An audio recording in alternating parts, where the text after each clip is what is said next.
Hello student, स्वागत है आप सभी का आपके प्यारे से यूट्यूब चैनल गौरव मिश्रा पे। और बच्चों, हम लोग अभी फोटो इलेक्ट्रिक इफेक्ट पढ़ रहे हैं और फोटो इलेक्ट्रिक इफेक्ट में हम लोगों ने बात की थी laws of photo electric effect की। हम लोगों ने वहाँ से लेनार्ड्स एंड हर्ट्ज एक्सपेरिमेंट भी पढ़ लिए थे। और आज हम लोग बच्चों बात करने जा रहे हैं बहुत ही इंपॉर्टेंट टॉपिक पर, Einstein equation of photo electric effect, कि फोटो इलेक्ट्रिक इफेक्ट के लिए आइंस्टाइन जी ने क्या इक्वेशन दी, इस पे आज हम लोग चर्चा करेंगे। तो बच्चों, बात क्या है कि जो आइंस्टाइन जी थे, इन्होंने प्लैंक्स क्वांटम थ्योरी के बेसिस पर कुछ एक्सप्लेनेशन दिया फोटो इलेक्ट्रिक इफेक्ट का, और उस एक्सप्लेनेशन के बेसिस पर इन्होंने एक इक्वेशन दी और वो इक्वेशन बहुत ही पॉपुलर हुई। ठीक है, तो वो इक्वेशन हमको आज यहाँ पे डिराइव करनी है। तो बच्चों देखिए, सबसे पहले आइंस्टाइन जी ने क्या बताया फोटो इलेक्ट्रिक इफेक्ट के लिए with the help of Planck's quantum theory. तो बच्चों, आइंस्टाइन जी ने प्लैंक्स क्वांटम थ्योरी की हेल्प से ये बताया, ठीक है, ये थ्योरी ये कहती थी कि light travels in the form of small packets of energy. मतलब ये जो थ्योरी थी वो लाइट की वेव नेचर को रिजेक्ट करती थी। ये बताती थी कि जो लाइट है वो वेव नहीं है। तो इन्होंने इस थ्योरी ने क्या बताया कि light travels in the form of small packets of energy. मतलब जो लाइट है वो क्या है, स्मॉल पैकेट्स ऑफ एनर्जी के फॉर्म में ट्रेवल करती है। छोटे छोटे एनर्जी के पैकेट्स के फॉर्म में लाइट ऐसे ट्रेवल करती है, small small packets, which are called quanta और फोटॉन। तो ये थ्योरी बताती थी कि light travels in the form of small packets of energy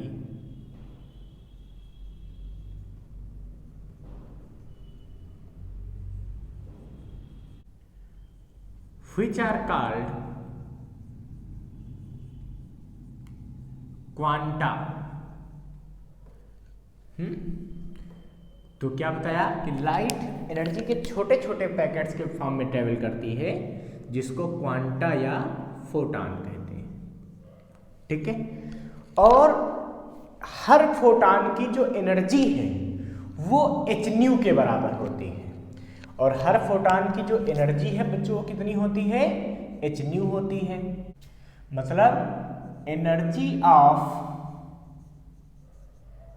each photon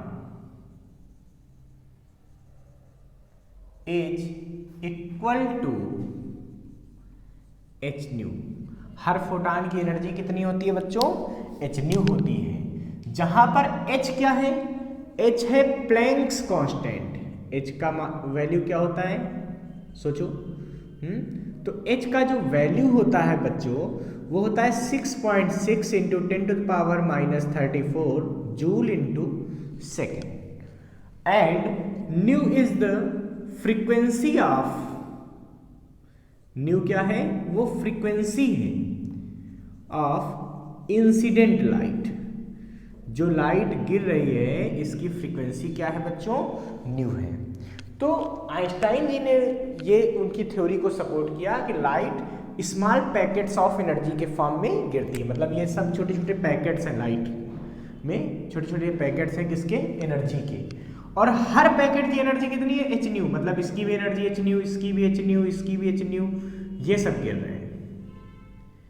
ठीक है, और इन्होंने कहा when photons incident at the metal surface.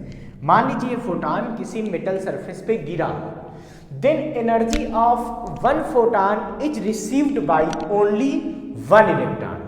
तो एक फोटॉन की एनर्जी केवल एक ही इलेक्ट्रॉन रिसीव करता है, और वो जैसे ही रिसीव कर लेता है तो फोटॉन का अपना अस्तित्व खत्म हो जाता है। मीन्स फोटॉन क्या है, एनर्जी का पैकेट है। जैसे ही इस पे गिरा, किसी इलेक्ट्रॉन ने उसको कैप्चर किया, उसको एब्जॉर्ब किया, वो एनर्जी इलेक्ट्रॉन के पास चली गई, अब फोटॉन कुछ नहीं बचा, खत्म। एनर्जी पैकेट था, एनर्जी ले ली गई, बात खत्म। ठीक है, तो ये सबसे इंपॉर्टेंट पॉइंट था कि energy of one photon is absorbed bye only one electron. मतलब एक इलेक्ट्रॉन से ज्यादा नहीं ले सकते, कितनी भी ज्यादा एनर्जी हो, एक फोटॉन के पास कितनी भी ज्यादा एनर्जी हो, बट उसको केवल क्या कर सकता है, एक ही इलेक्ट्रॉन एब्जॉर्ब करेगा। ये नहीं कि 10 इलेक्ट्रॉन वोल्ट एक फोटॉन के पास एनर्जी है तो 10 लोगों ने एक एक इलेक्ट्रॉन वोल्ट ले लिया, ऐसा नहीं हो सकता। Energy of one photon is absorbed bye only one electron. यहां पे लिख देंगे energy of one photon is received by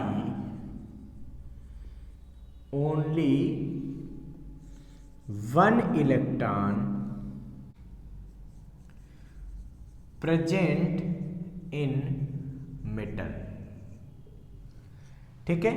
and photon is वेनिसेस, और फोटॉन क्या हो जाता है, खत्म हो जाता है। अच्छा, तो एक फोटॉन की एनर्जी एक इलेक्ट्रॉन को बच्चों मिल गई। अब जैसे ही ये फोटॉन कोई आया और मान लीजिए यहां गिरा, ठीक है। अच्छा, तो जैसे ही एक फोटॉन की एनर्जी एक इलेक्ट्रॉन को मिलती है तो यहां से क्या होता है, इलेक्ट्रॉन बाहर निकलते हैं। ये इलेक्ट्रॉन है सब इधर उधर निकलने लगे। ये क्या निकल रहे बच्चों, ये इलेक्ट्रॉन है, ये फोटो इलेक्ट्रॉन है। मतलब जो पता है ना लाइट की गिरने से इलेक्ट्रॉन निकलते हैं वो क्या होते हैं, photo electron.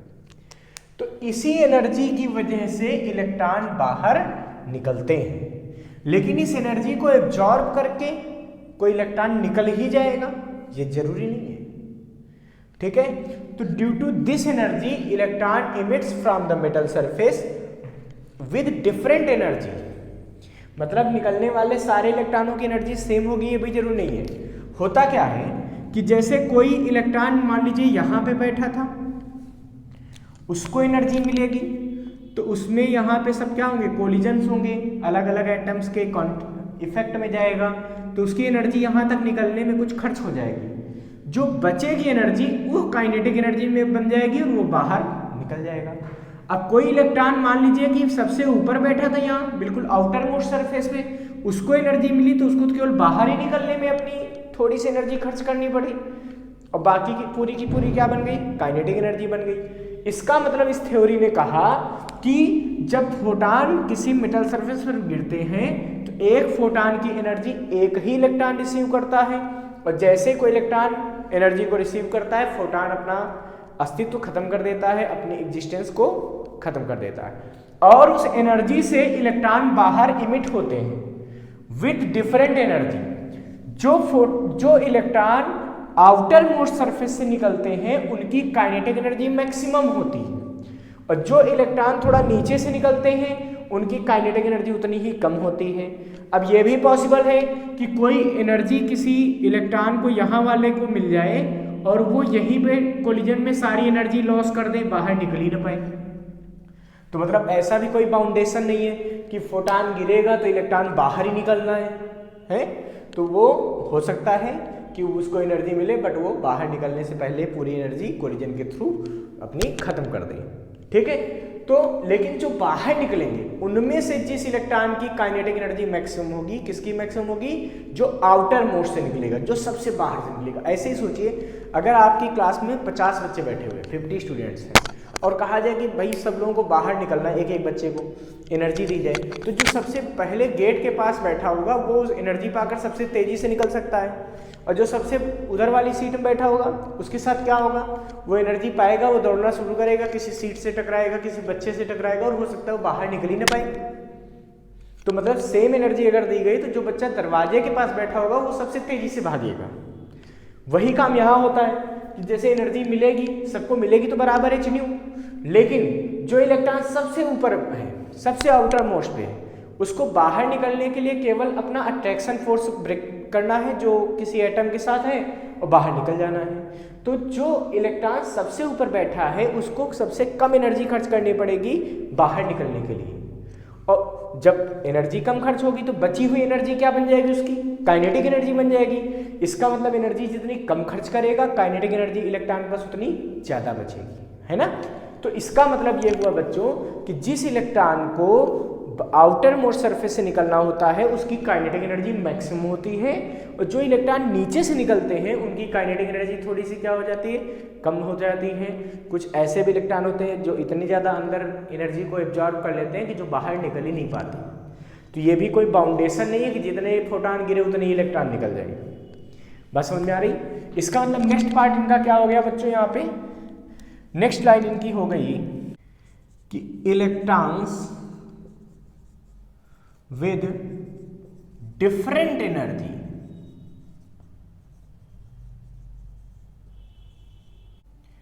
Are emitted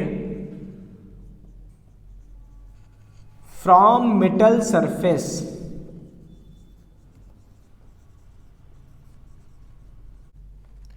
and electrons emitted from surface of metal have maximum kinetic energy. तो बच्चों ये इंपॉर्टेंट पॉस्टुलेट्स थे जो प्लैंक्स थ्योरी के आइंस्टाइन जी ने सपोज किए, और फिर यहाँ से उन्होंने बताया कि मान लेते हैं कोई इलेक्ट्रॉन जो आउटर मोस्ट सरफेस से निकलता है, ठीक है। अब उस इलेक्ट्रॉन ने कितनी एनर्जी एब्जॉर्ब की होगी, जितनी एक फोटॉन की एनर्जी थी। फोटॉन की एनर्जी कितनी थी, एच न्यू। तो इन्होंने सोचा अगर एच न्यू एनर्जी एब्जॉर्ब हुई है एक इलेक्ट्रॉन में और इस एनर्जी से कुछ एनर्जी तो वो खर्च कर देता है बाहर निकलने में, तो मान लेते हैं कि आउटर मोस्ट सरफेस से कोई इलेक्ट्रॉन निकला और उस इलेक्ट्रॉन ने बाहर निकलने में अपनी एनर्जी खर्च कर दी W, तो एच न्यू एनर्जी का एक पार्ट तो बाहर निकलने में खर्च हो गया इलेक्ट्रॉन से, और जो रिमेनिंग एनर्जी बची वो इन्होंने बताया उसकी काइनेटिक एनर्जी में खर्च हो जाती है। किस में खर्च हो जाती है, काइनेटिक एनर्जी में। अब अगर आउटर मोस्ट सरफेस से कोई इलेक्ट्रॉन निकला है तो बाहर निकलने में उसने मिनिमम एनर्जी खर्च की होगी, और किसी इलेक्ट्रॉन को मेटल सरफेस से बाहर निकालने के लिए जो मिनिमम एनर्जी रिक्वायर्ड है वो क्या होती है, वर्क फंक्शन। इसका मतलब हुआ कि अगर हम मैक्सिमम काइनेटिक एनर्जी की बात करते हैं, ठीक है, तो उस समय उसको बाहर निकलने में जो एनर्जी उसने खर्च की होगी वो किसके बराबर होगी, वो होगी वर्क फंक्शन के बराबर। इससे ये हम कह सकते हैं कि अगर कोई एक इलेक्ट्रॉन एच न्यू एनर्जी को पाता है, किसी फोटॉन की एनर्जी को पाता है, तो उस एनर्जी का कुछ पार्ट वो बाहर निकलने में और रिमेनिंग एनर्जी उसकी काइनेटिक एनर्जी में कन्वर्ट हो जाती है। मतलब हम कह सकते हैं कि h nu is equal to W plus K E max, जहाँ के ई क्या है, काइनेटिक एनर्जी। तो एब्जॉर्ब एनर्जी वर्क फंक्शन और मैक्सिमम काइनेटिक एनर्जी में कन्वर्ट हो जाती है। अब बच्चों यहाँ से के ई के बहुत सारे फार्मूले निकल सकते हैं, जैसे के ई मैक्स बराबर क्या हो सकता है, एच न्यू माइनस डब्ल्यू। देखो के ई मैक्स इक्वल टू, इसको इधर ले गए तो इधर डब्ल्यू प्लस का था, इधर आया तो क्या हो गया, माइनस का, तो एच न्यू माइनस डब्ल्यू। एक ये फार्मूला हो सकता है। बाकी एक फार्मूला बच्चों हम ऐसे भी सोच सकते हैं कि K E max is equal to H nu minus H nu naught. क्यों, क्योंकि जो वर्क फंक्शन है ये किसके बराबर होता है, ये बराबर होता है एच न्यू नॉट, जहां न्यू नॉट क्या है, थ्रेशोल्ड फ्रीक्वेंसी है। तो न्यू नॉट क्या है, थ्रेशोल्ड फ्रीक्वेंसी, यानी कि K E max is equal to हम लिख सकते हैं H nu minus H nu not, मतलब इसको अगर एच को कॉमन ले लें तो न्यू माइनस न्यू नॉट भी लिख सकते हैं।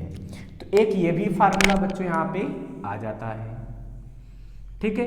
इस तरह से हम और भी बहुत सारे फार्मूले वेवलेंथ के टर्म में बना सकते हैं कि जैसे न्यू इज इक्वल टू होता है सी अपान लेमडा, और nu not is equal to क्या होता है बच्चों, सी अपान लेमडा नॉट। यहाँ पर लेमडा नॉट क्या है, थ्रेशोल्ड वेवलेंथ, और लेमडा क्या है, wavelength of light incident at the metal surface.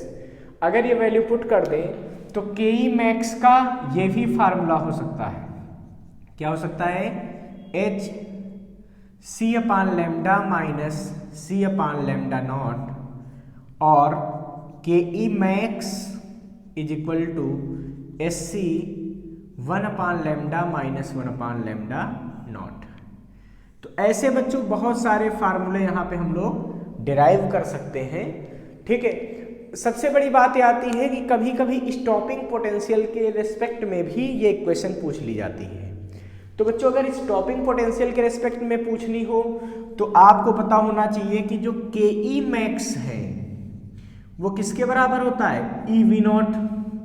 जहां पर वी नॉट क्या होता है, ये होता है स्टॉपिंग और कट ऑफ पोटेंशियल, ठीक है। तो ये स्टॉपिंग पोटेंशियल होता है। तो यहां से अगर हम बात करें तो यही फार्मूला देखिए हमारे पास क्या बन सकता है, ई वी नॉट, यहां पे वैल्यू पुट कर दीजिए, is equal to H nu minus W या एच न्यू नॉट, ठीक है। अब बच्चों है क्या कि कई बार ऐसा भी देखा गया कि जैसे ये पूछ दिया जाता है कि Einstein equation of photo electric effect means h nu is equal to W plus K E max किसके कंजर्वेशन को बताती है, तो सीधी सी बात है ये एनर्जी कंजर्वेशन को बताती है। क्यों, क्योंकि इस थ्योरी में जो एज्यूम किया गया कि जितनी एनर्जी गिरी उसका कुछ पार्ट वर्क में, कुछ काइनेटिक एनर्जी में कन्वर्ट हो गया, मतलब कहीं कोई एनर्जी लॉस तो हुआ नहीं, तो इसका मतलब ये एनर्जी कंजर्वेशन को बताती है।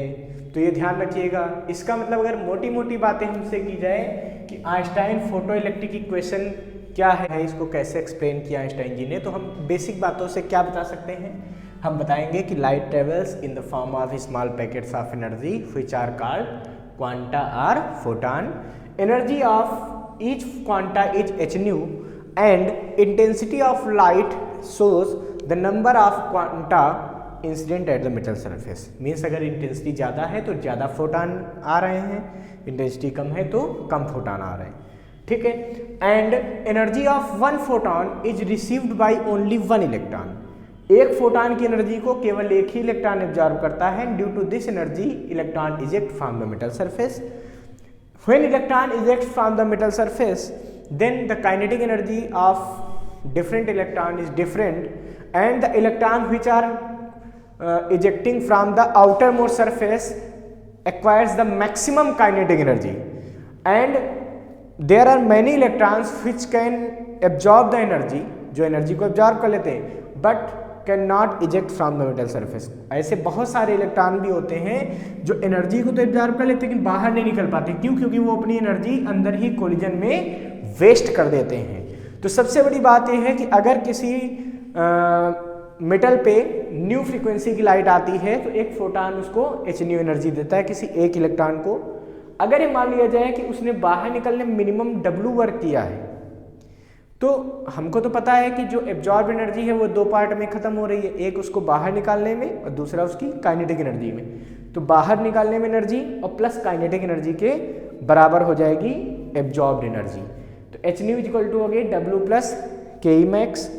यहाँ से हमने ये फार्मूले फाइंड कर लिए। सबसे बड़ी बात है कि अगर हमको ये पता है कि स्टॉपिंग पोटेंशियल वी नॉट है तो K E max is equal to E V naught भी लिख सकता हूँ, तो ये भी हमें फार्मूला मिल सकती है। सबसे बड़ी बात है आइंस्टाइन फोटो इलेक्ट्रिक इक्वेशन हमको क्या बताती है, तो वो एनर्जी कंजर्वेशन के बारे में बताती है। ठीक है बच्चों, अब हम लोग बात करेंगे कि आइंस्टाइन फोटो इलेक्ट्रिक इक्वेशन के बेसिस पर हम laws of photo electric effect को कैसे डिफाइन कर सकते हैं, हम काइनेटिक एनर्जी और फ्रीक्वेंसी का ग्राफ कैसे ड्रॉ कर सकते हैं, हम स्टॉपिंग पोटेंशियल और फ्रीक्वेंसी का ग्राफ कैसे प्लॉट कर सकते हैं, सब बातें हम करेंगे। तो बच्चों हम लोगों ने देखा कि आइंस्टाइन इक्वेशन क्या होती है, K E max is equal to H nu minus nu naught. इसके बेसिस पर, इसकी हेल्प से हम laws of photo electric effect को भी एक्सप्लेन कर सकते हैं। कैसे कर सकते हैं बच्चों? तो सोचिए पहला फोटो इलेक्ट्रिक इफेक्ट का लॉ क्या था कि एक मिनिमम फ्रीक्वेंसी रिक्वायर्ड है किसी मेटल से फोटो इलेक्ट्रिक इफेक्ट कराने के लिए। तो भाई यहां से ये बात पता चल रही है। क्यों? कि if new not is greater than new, अगर न्यू नॉट न्यू से ग्रेटर हो जाए तो क्या होगा बच्चों, तो काइनेटिक एनर्जी मिनिमम माइनस में हो जाएगी। कैसे हो जाएगी? निगेटिव। और ये इम्पॉसिबल है। अब यहां पे बच्चों न्यू क्या है? न्यू है फ्रीक्वेंसी ऑफ इंसिडेंट लाइट,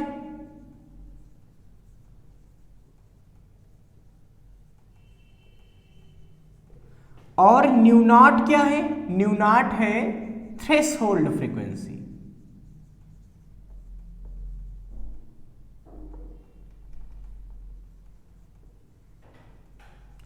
तो बच्चों इसका मतलब यह हुआ कि अगर इंसिडेंट लाइट की फ्रीक्वेंसी, ठीक है, थ्रेशोल्ड फ्रीक्वेंसी से कम हो गई, इंसिडेंट लाइट की फ्रीक्वेंसी थ्रेशोल्ड फ्रीक्वेंसी से कम हो गई, तो इलेक्ट्रॉनों की काइनेटिक एनर्जी निगेटिव हो जाएगी, जो कि पॉसिबल नहीं है। इसका सीधा सा मतलब हुआ कि नो फोटो इलेक्ट्रिक इफेक्ट, तो फोटो इलेक्ट्रिक इफेक्ट नहीं होगा। ठीक है, तो ये हमारा फर्स्ट लॉ यहां से जो हम लोगों ने पढ़ा तो वो प्रूव हो रहा है। क्या कि अगर किसी मेटल पर एक मिनिमम फ्रीक्वेंसी मतलब न्यू नॉट, इतनी फ्रीक्वेंसी की लाइट पड़ेगी तो काइनेटिक एनर्जी जीरो होगी, मतलब जस्ट इलेक्ट्रॉन निकल पाएगा। तो अगर एक मिनिमम वैल्यू से कम फ्रीक्वेंसी पड़ेगी तो फोटो इलेक्ट्रिक इफेक्ट नहीं होगा। It means photo electric effect करने के लिए मिनिमम फ्रीक्वेंसी न्यू नॉट के बराबर होनी चाहिए, यानी कि थ्रेशोल्ड फ्रीक्वेंसी के बराबर होनी चाहिए। अब इससे ज्यादा फ्रीक्वेंसी होगी तब तो ठीक है, इजेक्शन होगा, आराम से इलेक्ट्रॉन निकल सकता है। ठीक है, तो ये फर्स्ट लॉ हमारा यहां से प्रूव हो गया कि न्यू नॉट से ज्यादा फ्रीक्वेंसी की ही लाइट डालनी पड़ेगी। इसका मतलब new should be greater than new not, तब काइनेटिक एनर्जी हमारे पास क्या आएगी, पॉजिटिव आएगी और फोटो इलेक्ट्रिक इफेक्ट स्टार्ट। इसका मतलब यह हुआ कि अगर फ्रीक्वेंसी थ्रेशोल्ड फ्रीक्वेंसी से ज्यादा है तभी फोटो इलेक्ट्रिक इफेक्ट स्टार्ट होगा, और थ्रेशोल्ड फ्रीक्वेंसी से कम फ्रीक्वेंसी होने पर फोटो इलेक्ट्रिक इफेक्ट स्टार्ट नहीं होगा। अब बच्चों दूसरे की अगर हम बात करते हैं तो दूसरा लॉ हम लोगों ने क्या पढ़ा था कि when we increase the intensity of light then the photo electric current increased. It means the number of photo electrons increased on increasing the intensity of light. इसको देखते हैं बच्चों, होता क्या है कि जब आप कहीं पर इंटेंसिटी ऑफ लाइट बढ़ाएंगे, तो हमारी ये थ्योरी क्या बताती थी कि इंटेंसिटी ऑफ लाइट को जब बढ़ाओगे तो नंबर ऑफ फोटान गिरेंगे, जो इंसिडेंट फोटान के नंबर थे वो बढ़ जाएंगे। इसका मतलब क्या होगा कि नंबर ऑफ फोटान ज्यादा गिरेंगे अगर हम इंटेंसिटी को बढ़ा देंगे। अब ज्यादा फोटान गिरेंगे तो ज्यादा इलेक्ट्रॉन निकलेंगे। क्यों? क्योंकि एक फोटान की एनर्जी एक इलेक्ट्रॉन को मिलती है, तो हमको पता है। तो इसका मतलब ये हो गया कि number of emitted electrons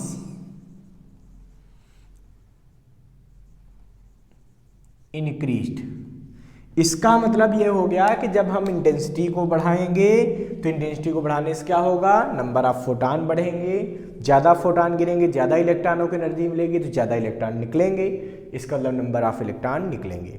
but intensity के बढ़ाने से नंबर ऑफ फोटान बढ़ते, तो एच न्यू का जो नंबर है वो बढ़ता है, न्यू तो बढ़ा नहीं, मतलब फोटान की एनर्जी तो बढ़ी नहीं इंटेंसिटी को बढ़ाने से।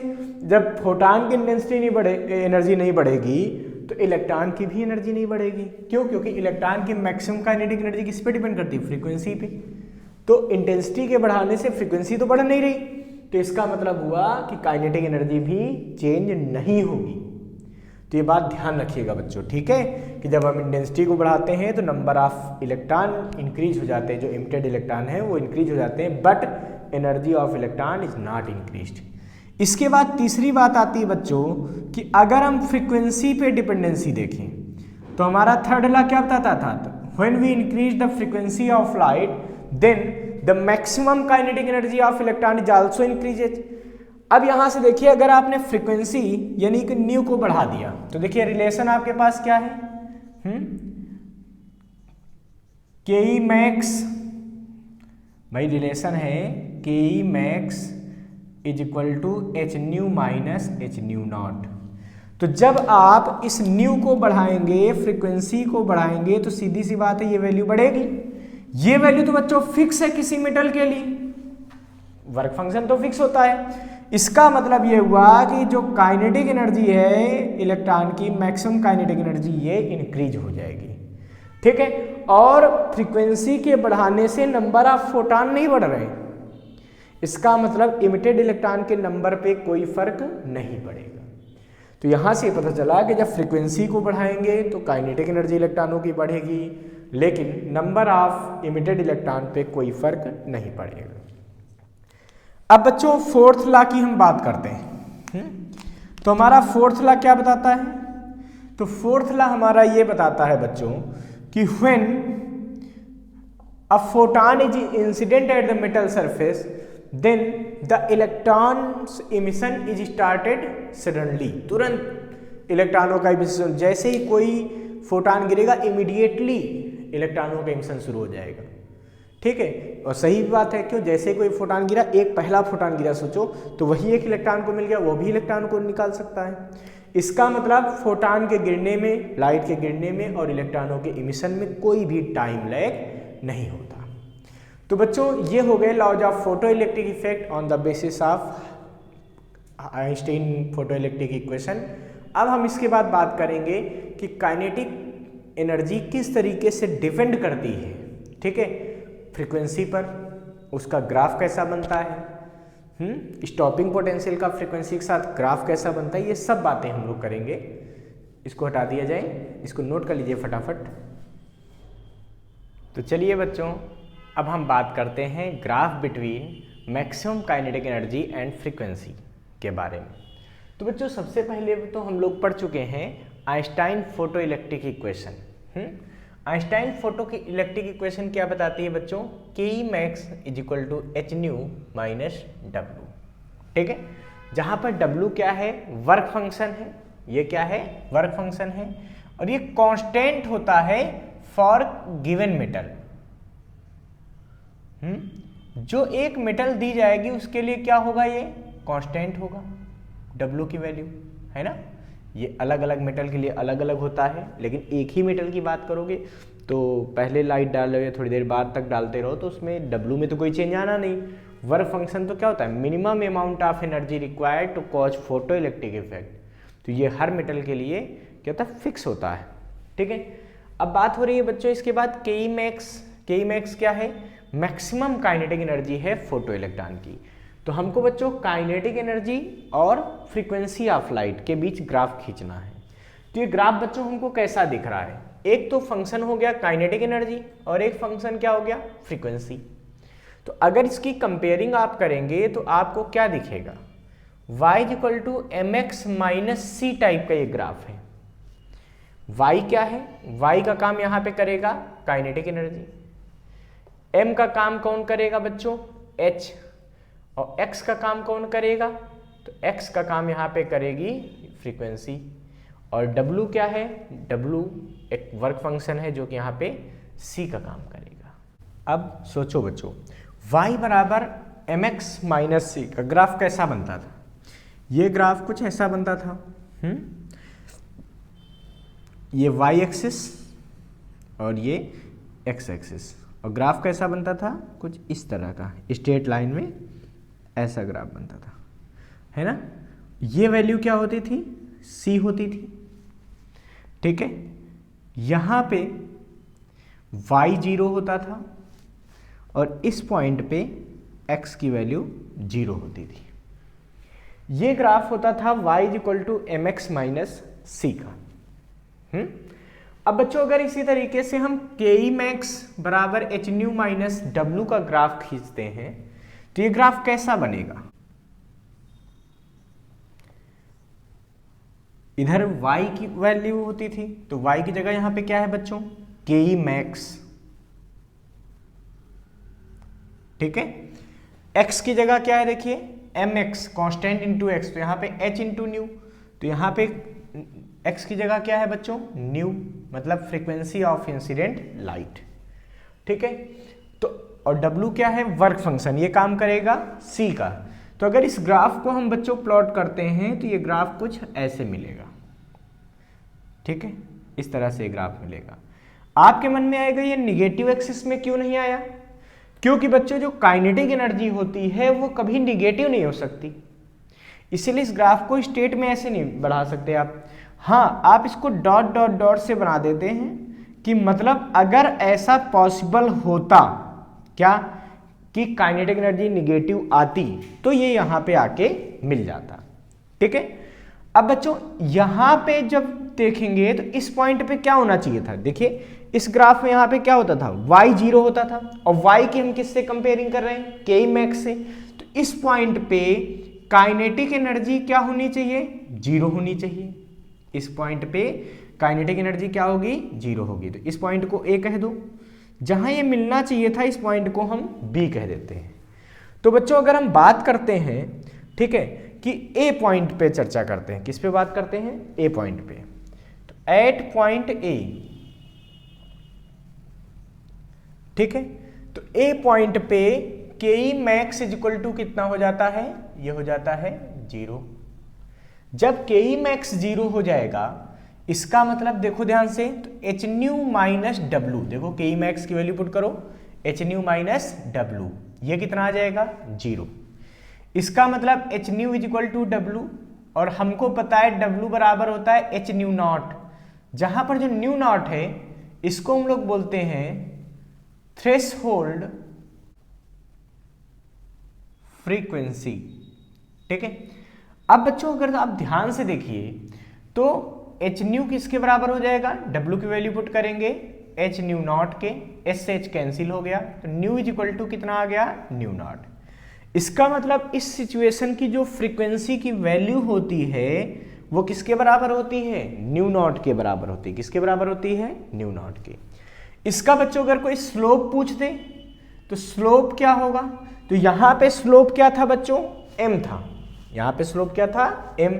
यहां पे स्लोप क्या होगा, देखिए ये होगा स्लोप, यानी कि इसका ग्राफ का जो स्लोप होता है वो क्या होता है बच्चों, h होता है।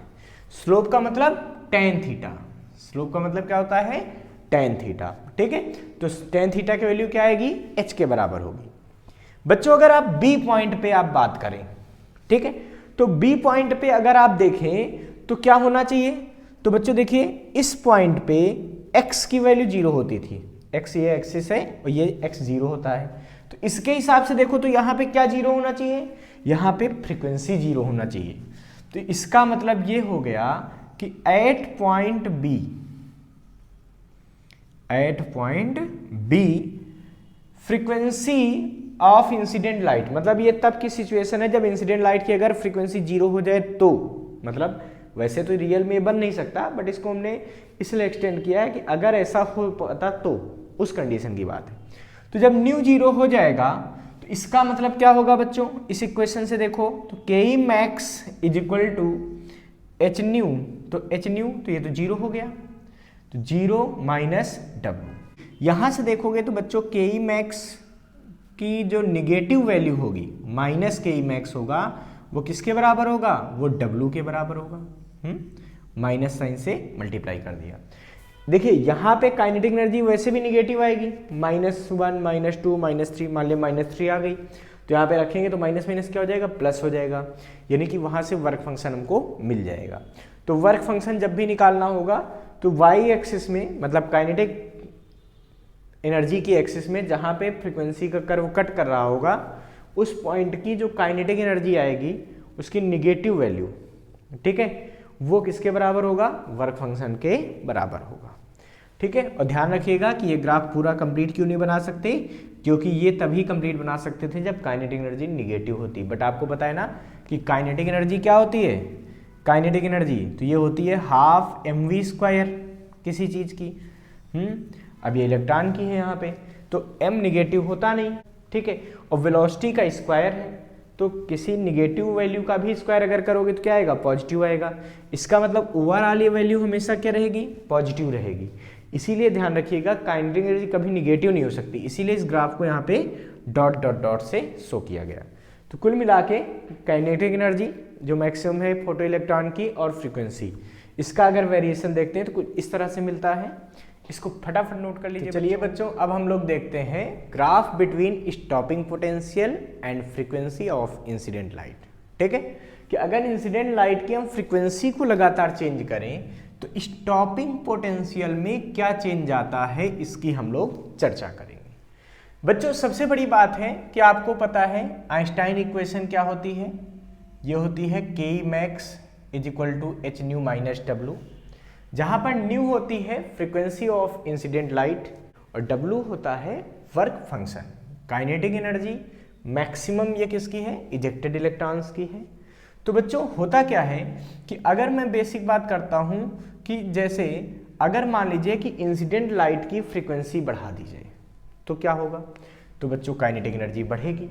बट अगर आपको पता हो, याद हो, तो मैंने आपको समझाया था कि जो मैक्सिमम काइनेटिक एनर्जी है इसका स्टॉपिंग पोटेंशियल से रिलेशन होता है ई वी नॉट, जहां वी नॉट को हम लोग बोलते हैं स्टॉपिंग पोटेंशियल।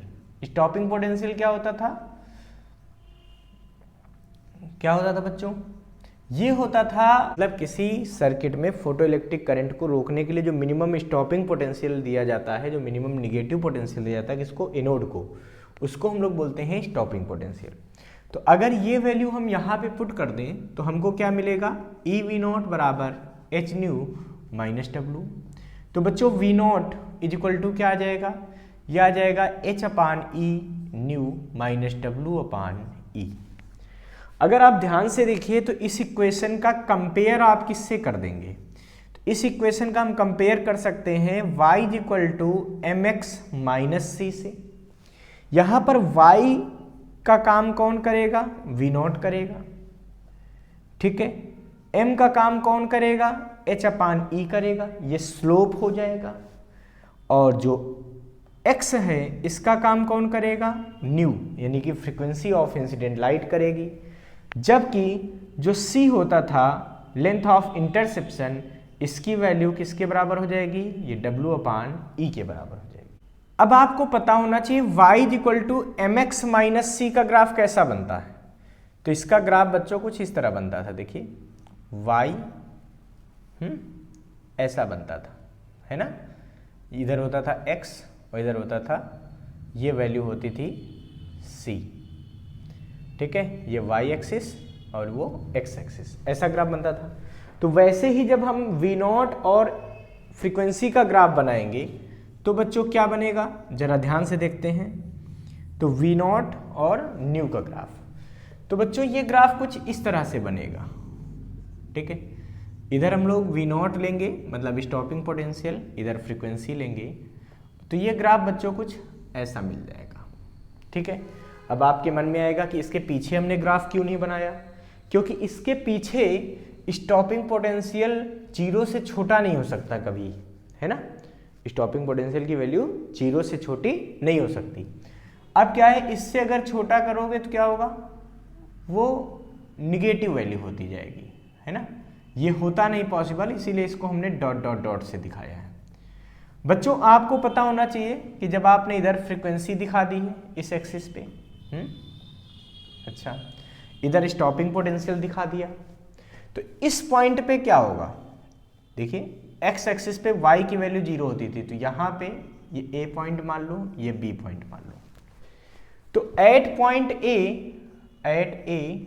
v नॉट 0 होना चाहिए, जैसे वहां पे देखो x एक्सिस पे y की वैल्यू 0 होती थी, तो आप फ्रीक्वेंसी के एक्सिस पे v नॉट की वैल्यू क्या होगी, 0 होगी। तो ऐसी सिचुएशन में क्या होगा बच्चों, v नॉट की वैल्यू जब 0 पुट कर दोगे इस इक्वेशन में, तो हमको क्या मिलेगा, हमको मिलेगा h upon e nu minus W upon e is equal to 0। It means h nu is equal to W, या h nu is equal to W की वैल्यू क्या होती है, h न्यू नॉट, जहां पर न्यू नॉट क्या है बच्चों, यह है बच्चों थ्रेशहोल्ड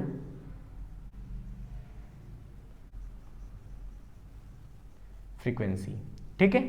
तो बच्चों ध्यान दो, तो nu is equal to nu not, इसका मतलब वी नॉट और फ्रीक्वेंसी के ग्राफ में जहां पे ये फ्रीक्वेंसी के एक्सिस को कट करेगा, ये फ्रीक्वेंसी क्या होगी, थ्रेशहोल्ड फ्रीक्वेंसी के बराबर होगी।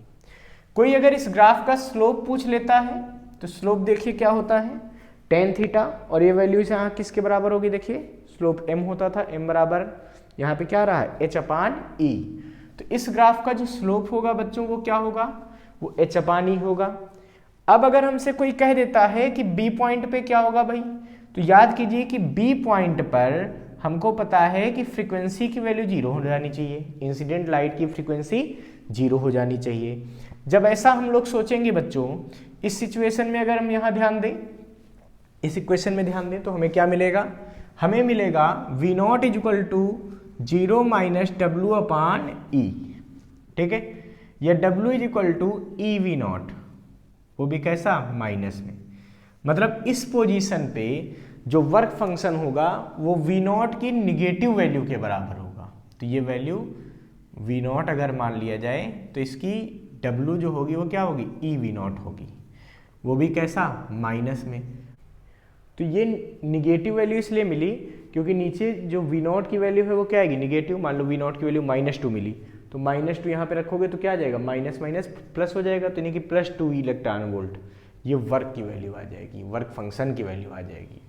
तो इसलिए ये निगेटिव आया, ठीक है बच्चों। एक बात का ध्यान रखिएगा कि ये वैल्यू डॉट डॉट डॉट इसलिए है क्योंकि जो स्टॉपिंग पोटेंशियल है वो 0 से छोटा नहीं हो सकता, ठीक है, क्योंकि स्टॉपिंग पोटेंशियल किस लगता है, काइनेटिक एनर्जी को खत्म करने के लिए है, और काइनेटिक एनर्जी कभी निगेटिव हो नहीं सकती, इसीलिए ये ग्राफ पॉसिबल नहीं होता है, बट इसको हम लोग डॉट डॉट डॉट से शो कर लेते हैं। इसको बच्चों फटाफट नोट कर लीजिए आप लोग।